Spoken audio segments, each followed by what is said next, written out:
मुनगापदर गाँव में माटी भितरु शव उद्धार कला पुलिस। मृतकों स्त्री सान पुओ और ज्वाई थाना रे अटक।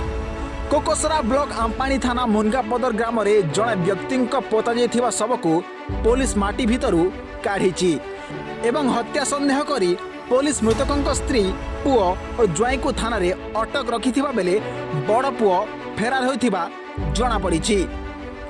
सूचना अनुसार मुनगापदर ग्रामर जदू दलपति को तांको परिवार लोके स्वाभाविक मृत्यु दर्शाई काहाकू किछि न जणाई घर निकटस्थ बाड़ी भितरे पोती देथिले।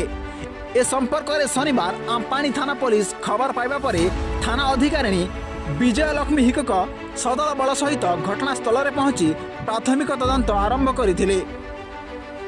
परिवार लोकं को पचारा उच्चार सह विभिन्न दिग को तदंत कला परे हत्या संदेह करथिले।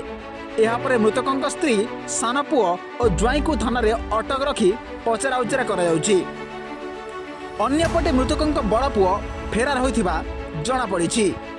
पुलिस कहवा अनुसार पारिवारिक कलह कारण जदू को हत्या कराइथिबा प्राथमिक तदंतरु संदेह करा जाउछि एवं साइंटिफिक टीम साहाय्य तदंत करा जाई मजिस्ट्रेट दायित्व कोकसरा तहसीलदार नवीन किशोर पाढ़ी धर्मगढ़ उपखंड पुलिस अधिकारी मनोज कुमार बेहेरा उपस्थिति रे माटी भितरु शव कड़ा जाई कोकोसरा मेडिकल डॉक्टर उमाकांत सबर और देवेंद्र माझी द्वारा घटनास्थल में शव व्यवच्छेद करा जना पड़ी।